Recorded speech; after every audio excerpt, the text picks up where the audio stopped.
Salut. Salut. Nous sommes ici à Lastours, château Catard de Cabaret. Donc, et précisément même dans le village.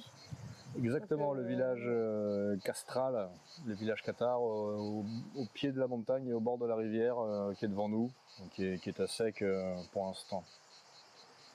Ouais, parce que bon, les Cathares ne sont pas connus a priori uniquement pour leur château.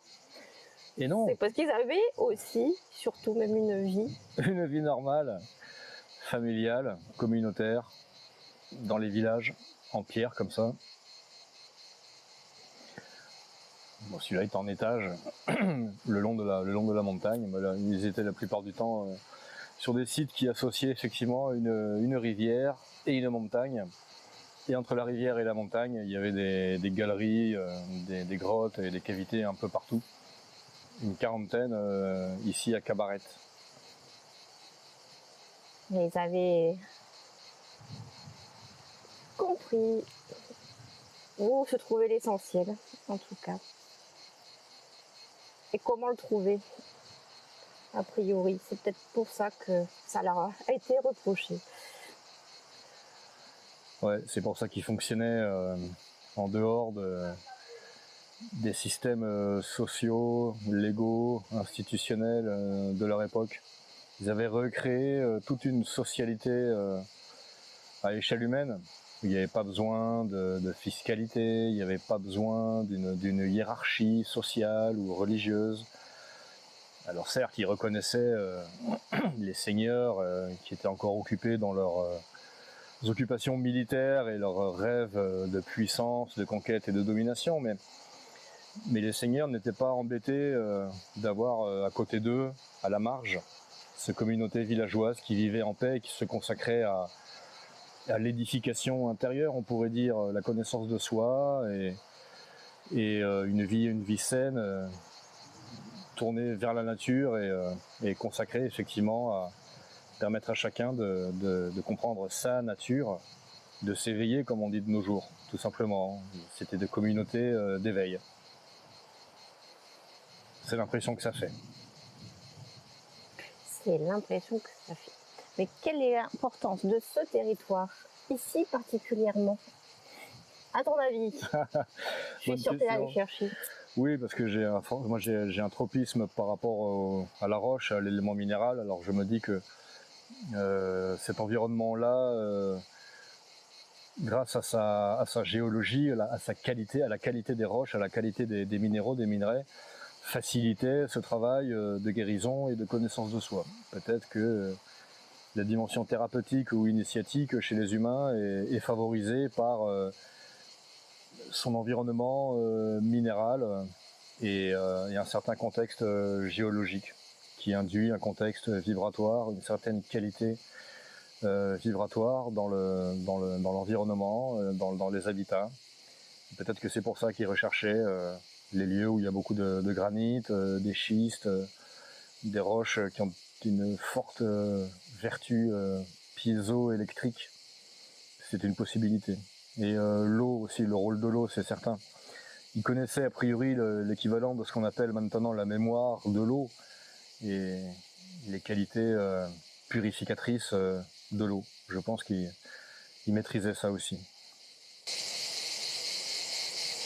Et précisément géographiquement ici, par rapport au reste, qu'est-ce qu'il y a?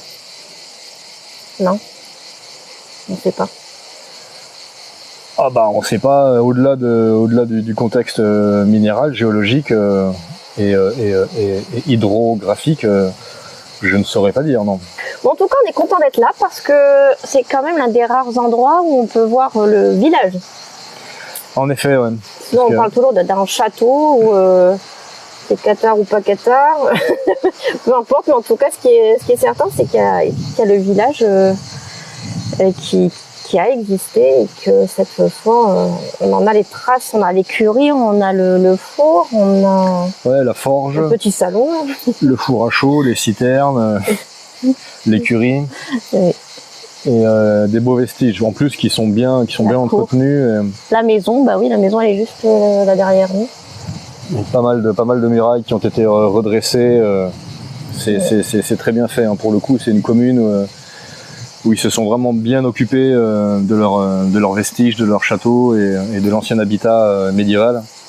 Et c'est beau à voir et c'est touchant, c'est émouvant parce qu'on sent vraiment la présence des anciens qui étaient là, vraiment dans cet esprit de paix, de sérénité, d'osmose avec la nature, une confiance totale les uns avec les autres, une vraie solidarité à l'ancienne, tu vois, communautaire, communale, comme ça existe encore un petit peu. Et comme il nous appartient de le recréer, quoi, tout de même, des communautés à échelle humaine et voilà, consacrées à la connaissance de soi. Pour moi, c'est ce que nous ont laissé les Cathares, c'est véritablement connaissance de soi, à être avec soi, je dirais même très, très simplement, c'est le principe de la connaissance qui n'a pas été l'être qui n'a pas été perverti par d'autres justement conditions. Voilà, simplement beaucoup de conditions à mettre sur soi-même qui entravent le chemin direct. Ouais, c'est ça qu'on ressent ici. C'est un lieu qui est libre de toute entrave, où, comment te dire, les conditionnements effectivement qu'on a tous avec nous, sociaux, légaux, culturels, transgénérationnels, semblent comme ça, on arrive tomber de même et on les laisse au vestiaire avant d'arriver ici, tu sais. On se retrouve un petit peu dépouillé. On arrête de vivre au conditionnel, on vit ici au présent justement. Ouais. Oui, on se sent en paix, on se sent presque à poil tellement il y a une espèce de pureté qui nous enveloppe et qui passe à travers nous et qui du coup nous laisse un petit peu penauds. Moi ça me mettrait presque les larmes de sentir ce dépouillement. Quand tu arrives ici, tu laisses toutes les conneries au vestiaire et on se retrouve tout nu, tout simple, tout pur. Catharos, les purs. C'était un chemin de retour à la pureté. Il y a des lieux où on peut encore toucher cette ambiance, ouais. Et oui, c'est ça, le chemin de la pureté, c'est la connaissance, la connaissance directe. Alors, après, ça amène peut-être beaucoup de présupposés là que j'amène, parce que je ne sais pas tous dont ils avaient connaissance. Effectivement, mais ça me ramène au livre dont je t'ai parlé, donc j'ai vu qu'il était sorti, que Greg Braden avait écrit L'humain pur, quelque chose comme ça. Il parle vraiment des chiffres qui sont inscrits dans l'ADN. Alors, est-ce que les Cathares avaient aussi cette connaissance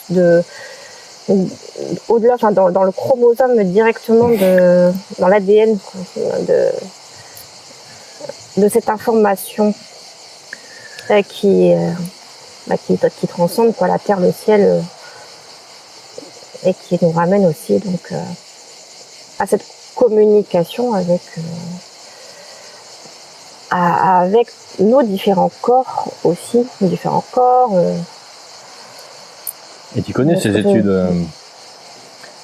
sur le serpent cosmique, c'est Jérémy Narby qui a travaillé auprès des chamans et ils ont la vision dans leur méditation, leur transe, ils ont la vision de cette spirale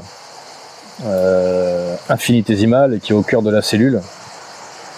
Et pourquoi est-ce que les Cathares, à leur manière, n'auraient pas eu eux aussi une vision, une connaissance ou une appréhension de cette réalité-là Ah oui, parce qu'à partir du moment où tu es dans un certain chemin de purification intérieure, en fait, tu peux accéder plus directement à certaines informations. Donc, Oui, une fois qu'il y a fait ce travail effectivement de purification et d'alignement, de rectification, eh bien les informations de la réalité la plus profonde, la plus intime, te sont accessibles ou te sont offertes entre guillemets d'une manière ou d'une autre. Enfin, tu es amené à découvrir par toi-même ces réalités-là. Ma foi, il y a un côté très chamanique dans le catharisme. Ils étaient complètement connectés à la nature, fondus dans la nature, dans les forêts, les grottes, les rivières, sur les montagnes. Il y a une dimension très très chamanique, druidique dans la spiritualité cathare, à mon avis. En tout cas, c'est ce qui se sent, c'est ce qui transparaît dans des endroits pareils.